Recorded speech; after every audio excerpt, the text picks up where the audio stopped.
Hello and welcome back. I'm Lygo and this is My Life in Football Manager episode 23, and today we've got something a little bit different because, as per the title, I screwed up.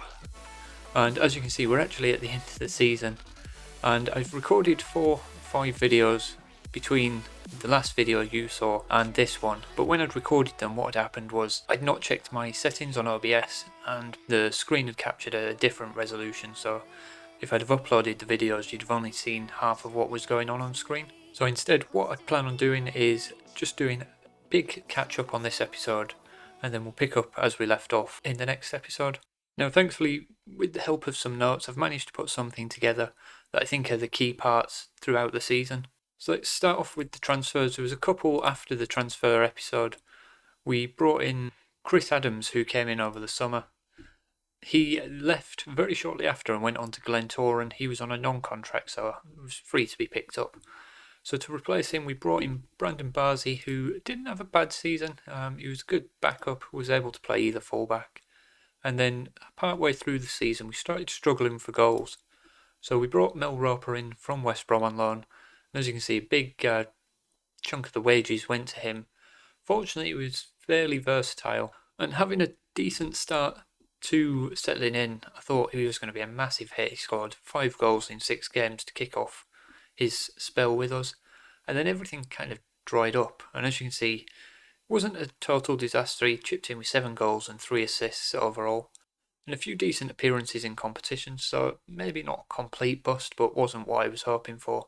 The next thing that we had then was a takeover in September, which went through, and to be honest didn't really change anything other than having €300,000 pumped into the budget. That was always nice to see. The new owners haven't really shown much ambition or any indication that they want to get rid of me either, so all's well that ends well with the board takeover.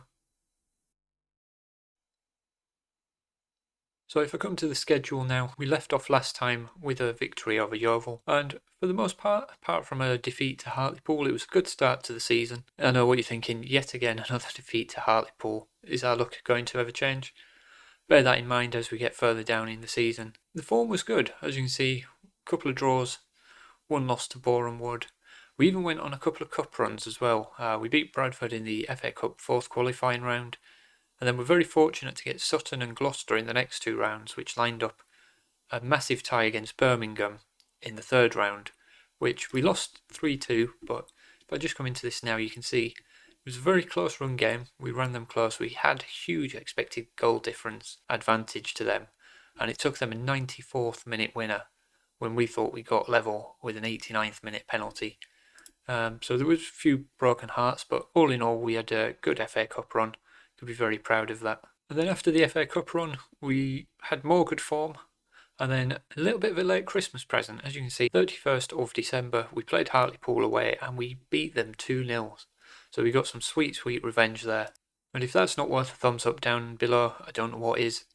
But after that, more good form. We lost in a thrilling 9-goal game to Solihull Moors. Went on a huge winning run, and then it got very tight towards the end. We were chasing Wrexham all the way, which if we come to the National League, and that's the playoffs, we don't want the playoffs, you can see we finally hit the 100-point barrier. We beat Wrexham by 3 points despite losing our final game. They actually lost their final game of the season as well. So thanks to that, we do go up as champions. And as you can see here from the average ratings, we had the 2 best players in the league. Luther Williams, another solid performance from him all year at the back. And David Sochak as well, doing what he wanted him to do last season. 21 assists and also 16 assists from Lewis Payne at right back. He was an excellent addition. Between them alone, that's 37 goal contributions. And if we go to the goals, Timmy Abraham, he scored 20 goals all season in the league. So that was probably our biggest problem, was that we just didn't have a clinical goal scorer. So we do go up as champions, which is good news. And there was one thing I was also going to include on the last video, which was something that popped up on my social media, or social feed, or whatever it's called in the game.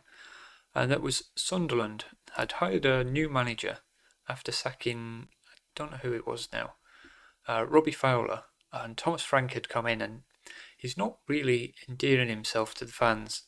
He took over, I think his first game was probably sometime,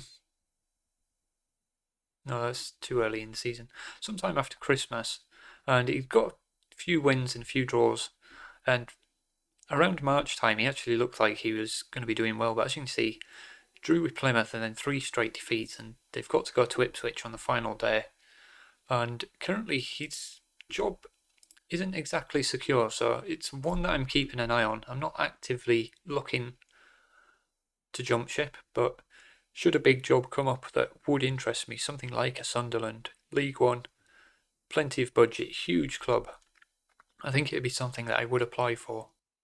So I think that covers all the key points of the season. I want to apologise again for screwing up and making you miss most of this season, but I'll take this on the chin, learn to check my OBS settings before I start recording. If you've enjoyed it, do leave a thumbs up down below, subscribe to see correct videos next time of my life in Football Manager. Thank you for watching, and I'll see you next time.